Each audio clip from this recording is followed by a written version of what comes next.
Shalom. Terima kasih saya ucapkan kepada majelis GKMI Kenari, kepada Ibu Bapak, pengurus, dan seluruh jemaat yang telah memberikan saya kepercayaan untuk bisa melayani firman Tuhan pada kali ini. Sebelumnya, mari kita berdoa.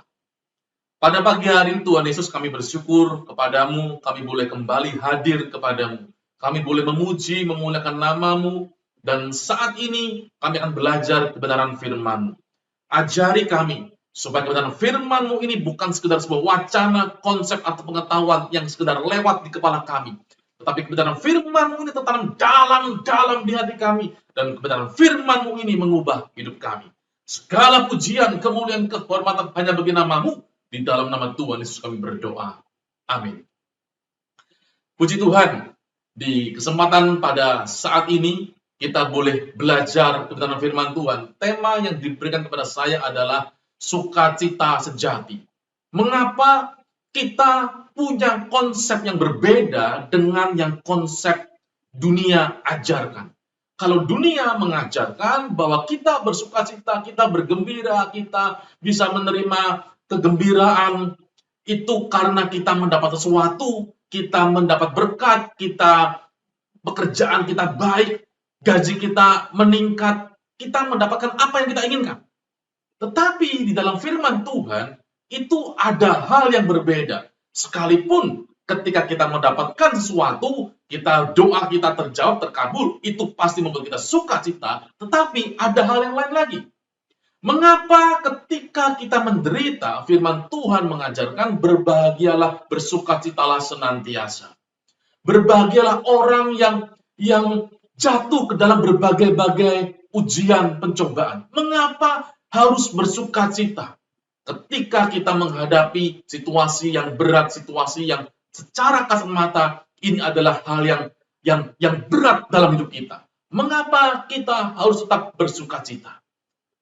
Kan aneh, Ibu Bapak. Orang menderita, kenapa harus tetap bersukacita? Bahkan yang lebih buruk lagi ketika kita kehilangan seorang yang kita kasihi. Mengapa firman Tuhan mengajarkan supaya kita tetap bersukacita? Nah, pada saat ini, kita akan belajar kebenaran firman Tuhan. Ada beberapa hal yang ingin saya sampaikan.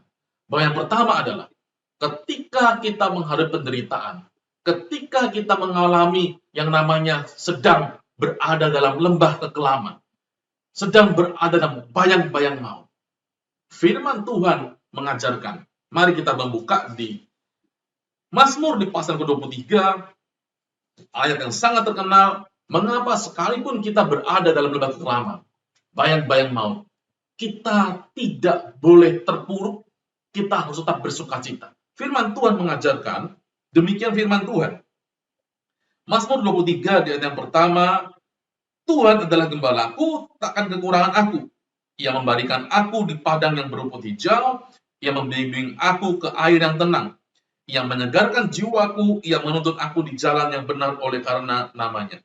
Tentu ini semua membuat kita bersukacita. Ketika kita dituntun oleh Tuhan, kita berada di rumput yang hijau, segala sesuatu yang kita harapkan terpenuhi, dan itu semua membuat kita bersukacita. Itu sudah pasti, sudah pasti. Pertanyaannya adalah di ayat berikutnya, ayat yang keempat. Sekalipun aku berjalan dalam lembah kekelaman, pertanyaannya begini. Mengapa kadang-kadang hidup anak-anak Tuhan yang sudah mendekatkan diri kepada Tuhan, bahkan yang sudah takut akan Tuhan, yang sudah sungguh-sungguh beribadah kepada Tuhan, sungguh rajin mengharapkan Tuhan, berharap mengandalkan Tuhan, satu-satunya Tuhan, yaitu Tuhan Yesus. Mengapa kadang-kadang kita menghadapi yang namanya persoalan dan penderitaan? Dan ketika kita menghadapi persoalan dan penderitaan, kita diajar untuk bersukacita senantiasa. Mengapa? Karena, perhatikan di ayat berikutnya. Aku tidak takut bahaya, sebab engkau besertaku. Gadamu dan tongkatmu, itulah yang menghibur aku. Ibu bapak jemaat GKMI Kenari yang saya kasihi. Firman Tuhan mengajarkan. Ketika kita berada dalam lembah kekelaman, kita tidak sendirian. Ada Tuhan yang menyertai kita. Penyertaan Tuhan itulah segala-galanya dalam hidup kita. Lebih baik kita berada dalam lembah kekelaman, namun bersama dengan Tuhan Yesus, daripada berada di puncak kemenangan, tetapi tidak ada Tuhan di sana. Sekalipun idealnya kita berada di puncak kemenangan bersama dengan Tuhan. Tetapi kalau kita tanpa Tuhan, firman Tuhan di bagian yang lain, untuk apa seorang mendapatkan seluruh isi dunia kalau pada akhirnya jiwanya binasa? Mengapa sekalipun kita berada dalam lembah kekelaman, dalam lembah penderitaan, kita harus tetap bersukacita? Karena ada Tuhan yang menyertai kita. Mari kita lihat lagi di Ibrani di pasal yang keempat, ayat yang ke-14, demikian bunyi firman Tuhan. Karena kita sekarang mempunyai imam besar agung yang telah melintasi semua langit, yaitu Yesus anak Allah, baiklah kita teguh berpegang pada pengakuan iman kita. Jadi kita harus teguh berpegang nih pada pengakuan iman kita. Mengapa? 15. Sebab imam besar, yaitu Yesus Kristus, yang kita punya bukanlah imam besar yang tidak dapat turut merasakan kelemahan-kelemahan kita. Sebaliknya sama dengan kita, ia telah dicobai, hanya tidak berbuat dosa. Firman Tuhan mengatakan, imam besar, yaitu Tuhan Yesus yang kita punya, bukanlah imam besar yang tidak dapat merasakan kelemahan-kelemahan kita. Artinya, imam besar yang kita miliki adalah imam besar yang bisa merasakan seluruh kelemahan-kelemahan kita, penderitaan-penderitaan kita. Ibu bapak, kita melihat mengapa kita harus tetap punya pengharapan, kita harus tetap bersukacita ketika kita menghadapi penderitaan, ketika sekalipun kita berada di dalam lembah kekelaman. Karena ada Tuhan yang menyertai kita. Karena Tuhan mengerti, Tuhan memahami semua kelemahan-kelemahan kita. Tuhan memahami semua apa yang sedang kita alami. Semua hal yang pernah kita rasakan begitu berat hidup ini, Tuhan juga merasakannya. Beberapa tahun yang lalu, di GKMI Kenari juga saya pernah menyampaikan sebuah kesaksian, tetapi karena ini related, ini berhubungan, saya kembali menceritakan kesaksian yang sama. Beberapa tahun yang lalu, di sebuah puncak di Bogor ada retreat. Dan di puncak ini, sebuah gereja mengadakan retreat pemuda. Dan banyak pemuda datang ke sana, lalu kemudian mereka sebagian sangat senang sekali karena mendapat teman, mendapat pengalaman baru. Tetapi ketika acara sesi dimulai, ada seorang pemuda yang berada di luar ruangan, hanya berjalan hilir mudik, sana kemari, ke sana kemari. Panitia melihat hal ini, kemudian menghampiri dan berkata, mari masuk, acara akan dimulai. Pemuda ini lalu berkata demikian, tidak, pulang dari tempat ini, aku mau bunuh papa. Pulang dari tempat ini, aku akan bunuh papa. Para panitia terkejut, kemudian berkata, engkau harus ampuni papamu. Engkau harus ampuni papamu. Pemuda ini lalu berkata demikian. Tidak, pulang dari tempat ini, aku mau bunuh papamu. Pemuda ini bercerita, ini ceritanya. Ketika aku bayi, aku tidak tahu sampai sekarang siapa mamaku. Mamaku ketika melahirkan aku diberikan kepada papaku. Papaku kemudian sempat membuang aku di tempat sampah. Entah bagaimana kemudian papaku mengambil aku kembali. Dan saat itu tubuhku sudah banyak luka karena ada banyak binatang yang menggigiti tubuhku. Di sekolah, anak-anak berkata, anak haram, anak haram, anak haram. Aku pulang ke rumah, menangis sendiri di kamar. Papaku tidak pernah peduli kepadaku. Suatu saat, ketika aku masih sangat kecil, aku lapar, tidak ada makanan di rumah. Lalu kemudian, aku menangis. Dan ketika menangis itu, Papa mendengar tangisanku. Lalu papaku mendudukkan aku di sebuah kursi. Diikatnya kedua tangan dan kedua kakiku. Lalu papaku mengambil tang dan mencabut kuku kakiku satu persatu.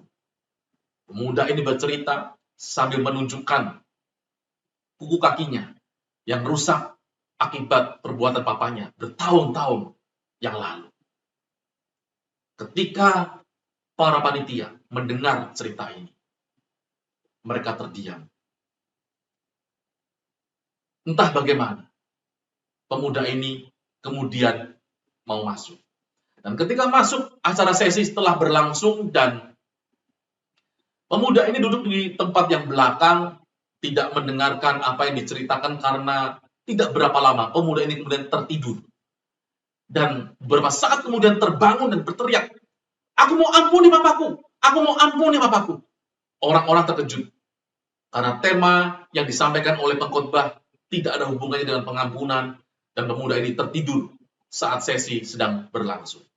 Pemuda ini bercerita demikian. Ini ceritanya. Ketika aku tertidur tadi, aku diberi penglihatan. Pada waktu aku bayi, aku melihat ketika papaku membawa aku di tempat sampah, ada banyak serangga, semut menggigiti tubuhku yang bayi itu. Dan bayi itu menangis sejadi-jadinya, tetapi ada seseorang berada di sampingnya menangis bersama dengan aku yang masih bayi. Ketika aku diejek oleh teman-temanku di sekolah, anak haram, anak haram, anak haram. Bulian itu sungguh menghancurkan diriku. Aku menangis sejadi-jadinya, aku masuk kamar. Pribadi yang sama, tetap bersama dengan aku dan menangis bersama dengan aku. Dan ketika aku lapar, Papa mendudukkan aku di sebuah kursi, diikatnya kedua tangan dan kedua kakiku. Papa mengambil tang dan mencabuti kuku kakiku satu persatu. Pribadi yang sejak bayi ada bersama dengan aku, turut merasakan kesakitan yang sangat karena perbuatan Papa. Lalu kemudian pribadi ini berkata begini dalam mimpiku, "Akulah Yesus. Aku mengasihimu. Aku tidak pernah meninggalkanmu." Pemuda ini terbangun, lalu dia berkata, "Aku mau ampuni papaku. Aku mau ampuni papaku. Aku mau ampuni papaku." Jemaat Tuhan, mengapa kita diajarkan oleh firman Tuhan? Sekalipun kita dalam lembah kekelaman, dalam penderitaan, kita tak punya alasan untuk bersukacita adalah karena ada Tuhan yang menyertai kita. Kita tidak dibiarkan sendirian menghadapi persoalan yang berat di dunia ini. Persoalan COVID-19 yang tidak selesai sampai sekarang. Penderitaan kita dalam mencari kebutuhan hidup, mencukupi kebutuhan hidup, pekerjaan, dan sebagainya. Kita tidak sendirian. Ada Tuhan Yesus yang menyertai kita. Kita tidak dibiarkan sendirian. Karena itu kita selalu punya alasan mengapa kita bersukacita. Sekalipun dunia mengajarkan, kita bersukacita kalau kita mendapatkan sesuatu. Tapi firman Tuhan mengajarkan, kita tetap bersukacita sekalipun ada penderitaan dalam hidup kita. Itulah kebahagiaan atau sukacita yang sejati. Sukacita yang sejati tidak berkorelasi, tidak berhubungan dengan situasi dan lingkungan yang sedang kita alami. Sekalipun situasi berat, sekalipun kita berada dalam lembah kekelaman, kita tetap punya alasan untuk bersukacita. Karena itu Ibu Bapak, sekalipun kita menderita, sekalipun kita ini sedang berjuang, situasi yang sulit, kita senantiasa punya alasan untuk bersukacita. Karena kita menghadapi persoalan ini tidak sendirian. Ada Tuhan Yesus yang menyertai kita. Nah, firman Tuhan saya lanjutkan lagi. Mari kita lihat di kitab Kisah Para Rasul, kisah mengenai pertobatan Saulus di Kisah Para Rasul pasal ke-9. Di ayatnya yang ketiga, ini ketika Saulus sedang berkobar-kobar hatinya, mengancam dan membunuh murid-murid Tuhan, dan dia dalam perjalanan ke Damsyik, apa yang terjadi? Dalam perjalanan ke Damsyik, ketika ia sudah dekat kota itu, tiba-tiba cahaya memancar dari langit mengelilingi dia, mengelilingi Saulus. Saulus, rebah ke tanah, dan kedengaranlah olehnya suatu suara yang berkata kepadanya, Saulus, Saulus, mengapakah engkau menganiaya aku? Ibu bapak, yang perlu diketahui adalah Saulus dan Paulus itu orang yang sama. Saulus itu nama Yahudi, Paulus itu nama Yunani. Bukan nama karena dia bertobat, namanya berubah atau diganti namanya, atau itu nama baptisnya, bukan. Mengapa Saulus kemudian memakai nama Paulus? Karena Paulus melayani orang-orang Yunani. Nama Saulus itu nama Yahudi. Dan dia memberi namanya Paulus karena dia melayani orang-orang non-Yahudi atau orang-orang Yunani. Supaya apa? Supaya lebih dekat dengan orang-orang Yunani. Seperti itu. Dan ketika Paulus ini kemudian didatangi oleh Tuhan sendiri, Tuhan berkata begini. Ini yang perlu kita renungkan. Saulus, Saulus, mengapakah engkau menganiaya aku? Ibu bapak, Paulus atau Saulus ini belum pernah berkonfrontasi secara langsung dengan Tuhan Yesus. Belum pernah bertemu, apalagi menganiaya Tuhan Yesus. Pertanyaannya, mengapa Tuhan Yesus berkata begini? Saulus, Saulus, mengapa engkau menganiaya aku? Tuhan Yesus tidak pernah dianiaya. Tetapi Tuhan Yesus berkata, engkau menganiaya aku. Padahal firman Tuhan di ayat pertama dikatakan, sementara itu berkobar-kobar hati Saulus untuk mengancam dan membunuh murid-murid Tuhan. Yang diancam dan yang dibunuh oleh Paulus atau Saulus adalah murid-murid Tuhan atau orang-orang percaya di masa itu. Lalu mengapa Yesus berkata, engkau menganiaya aku? Jawabannya adalah karena Tuhan Yesus merasakan apa yang dirasakan oleh murid-murid Tuhan Yesus. Sekalipun Tuhan Yesus tidak secara langsung dianiaya oleh Saulus, tetapi apa yang diderita oleh murid-murid Tuhan persis sama. Yesus juga mengalami penderitaan itu. Itu penjelasan di kitab Ibrani di pasal 4 yang tadi saya bacakan. Semua penderitaan kita, semua kelemahan kita dialami oleh Tuhan Yesus. Tuhan Yesus juga merasakan semua apa yang kita alami. Semua apa yang sedang kita hadapi. Penderitaan yang sedang terjadi dalam hidup kita. Tepat Yesus juga alami. Karena itu ibu bapak, sekalipun kita ini menghadapi situasi yang sulit, sukacita tidak tergantung pada situasi dan kondisi. Situasi kita, apapun itu, sekalipun itu buruk, kita tetap punya pengharapan untuk bersukacita senantiasa kepada Tuhan Yesus. Mengapa? Karena ketika kita menghadapi penderitaan, kita tidak menghadapinya sendirian. Ada Tuhan Yesus yang menyertai kita. Tuhan Yesus berkata, kalau engkau menganiaya murid-muridku, engkau artinya menganiaya aku. Saya berikan bukti kembali di kitab Matius. Di pasalnya yang ke-25, kitab Matius di pasal yang ke-25, saya bacakan mulai dari ayat yang ke-31. Matius 25, di ayat yang ke-31, demikian bunyi firman Tuhan. Apabila anak manusia datang dalam kemuliaannya, dan semua malaikat bersama-sama dengan dia, maka ia akan bersemayam di atas takhta kemuliaannya. Jadi ini kelak nih. Kelak ketika nanti anak manusia atau Tuhan Yesus datang dalam kemuliaannya, ada malaikat-malaikat yang bersama-sama dengan dia. 32, lalu semua bangsa akan dikumpulkan di hadapannya. Jadi Tuhan akan mengumpulkan semua bangsa di hadapan Tuhan Yesus. Dan Tuhan Yesus akan memisahkan mereka seorang daripada seorang. Sama seperti gembala memisahkan domba dari kambing.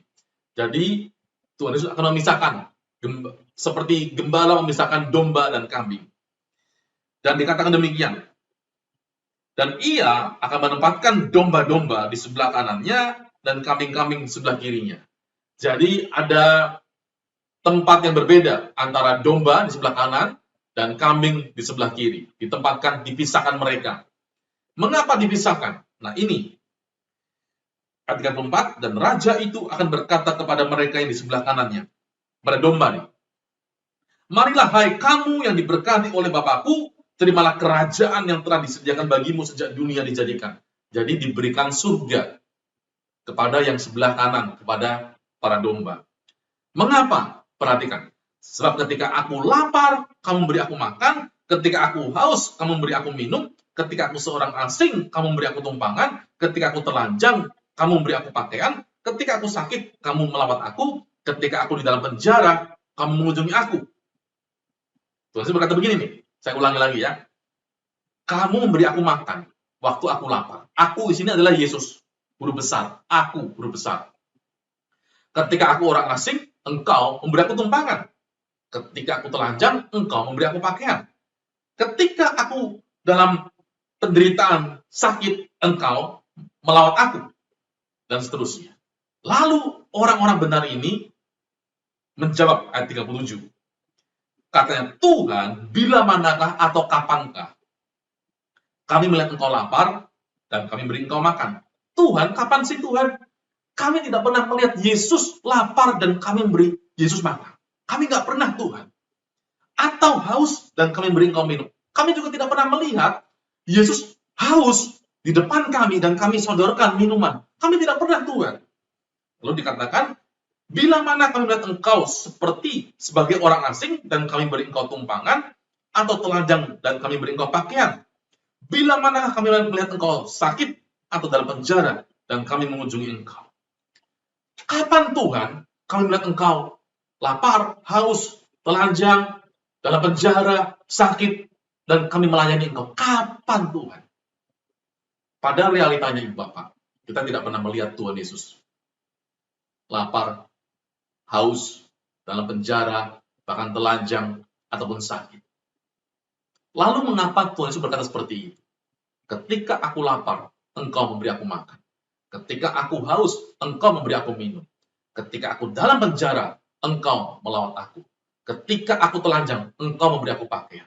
Mengapa Tuhan Yesus berkata, ketika aku lapar, engkau memberi aku makan? Mengapa? Karena firman Tuhan sendiri, Tuhan Yesus menjawab demikian. Perhatikan.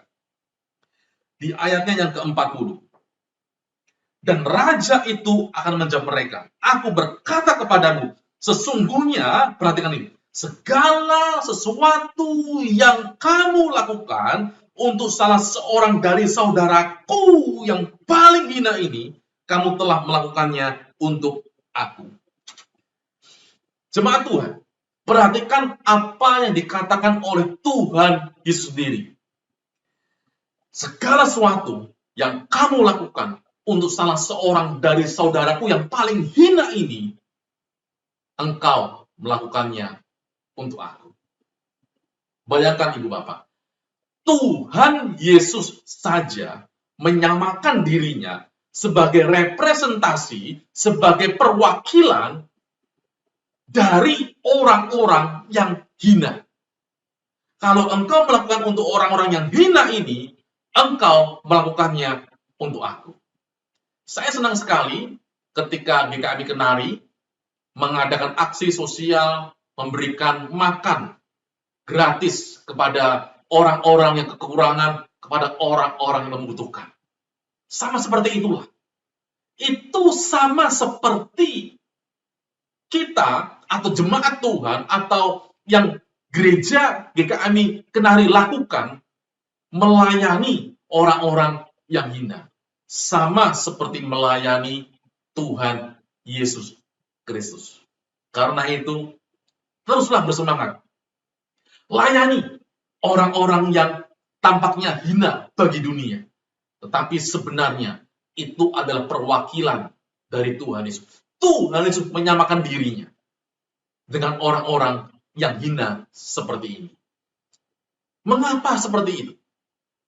Ibu Bapak, karena itulah kita bisa belajar.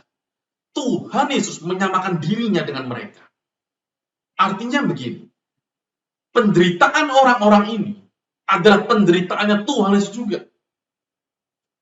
Orang-orang yang sampai kelaparan, kehausan, bahkan telanjang. Ibu Bapak, siapa sih orang telanjang? Yang ada di jalan-jalan, itu orang gila. Bahkan Tuhan Yesus sendiri menyamakan dirinya dengan orang gila. Artinya begini, Ibu Bapak. Tuhan Yesus ini ingin berkata begini. Hai engkau, anak-anakku yang sedang menderita. Engkau lapar, engkau haus, bahkan engkau jadi gila. Engkau mungkin ada dalam penjara, engkau sedang sakit. Kalau engkau menderita, aku ini juga menderita. Di samping yang lain, anak-anak Tuhan harus melayani mereka. Kalau anak-anak Tuhan melayani mereka, anak-anak Tuhan juga melayani Tuhan Yesus. Tuhan Yesus ingin berkata begini, kalau mereka menderita, aku ini juga menderita sama seperti mereka. Karena itu Ibu Bapak, di pagi hari ini, kita belajar, kita punya alasan untuk terus bersukacita. Sukacita yang sejati adalah ketika kita menghadirkan Tuhan Yesus dalam hidup kita. Ada Tuhan Yesus dalam setiap kehidupan kita. Kita tidak tinggal meninggalkan iman, meninggalkan gereja, meninggalkan persekutuan. Tetapi kita terus setia kepada Tuhan Yesus, kepada gerejanya, kepada persekutuan yang diadakan. Ibu Bapak yang dikasih Tuhan, jemaat GKMI Kenari, mari kita terus setia ikut Tuhan. Sekali Tuhan Yesus, tetap Tuhan Yesus sampai selama-lamanya. Ibu Bapak, sekalipun kita menderita, ingat firman Tuhan yang telah saya sampaikan. Kita punya alasan untuk menjadi orang-orang yang terus senantiasa bersukacita. Karena sukacita yang sejati tidak tergantung kepada situasi dan kondisi yang kita sedang alami. Tidak tergantung kepada situasi penderitaan yang sedang kita hadapi. Kebahagiaan atau sukacita sejati karena kita bersama dengan Tuhan Yesus. Bahkan ketika kita menderita, Tuhan Yesus yang ada di dalam diri kita juga menderita bersama-sama dengan kita. Ketika kita menderita, kita kehilangan seseorang kita kasihi karena COVID, karena sakit, ketika kita sedang berjuang dalam masalah ekonomi, ketika kita sedang berjuang dalam hidup ini, menghadapi situasi yang berat, Tuhan Yesus bukan sekedar Tuhan yang sekedar bersimpati, oh kasihan anak, tidak. Tetapi juga merasakan tepat perasaan yang sedang kita alami. Karena itu Ibu Bapak, kalau kita merasa dalam penderitaan, dalam menghadapi situasi yang sulit ini, kok orang tidak mengerti perasaanku? Ingat, ada Tuhan Yesus yang mengerti dengan tepat semua perasaan yang kita alami. Jangan berputus asa. Sekali Tuhan Yesus, tetap ikut Tuhan Yesus sampai selama-lamanya. Yang terakhir, saya akan menyampaikan sebuah klip yang akan membuka pikiran kita. Kita tidak sendirian. Ada Tuhan Yesus yang menyertai kita.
setelah kita melihat klip ini, kita tahu, kita semakin yakin, kita tidak sendirian.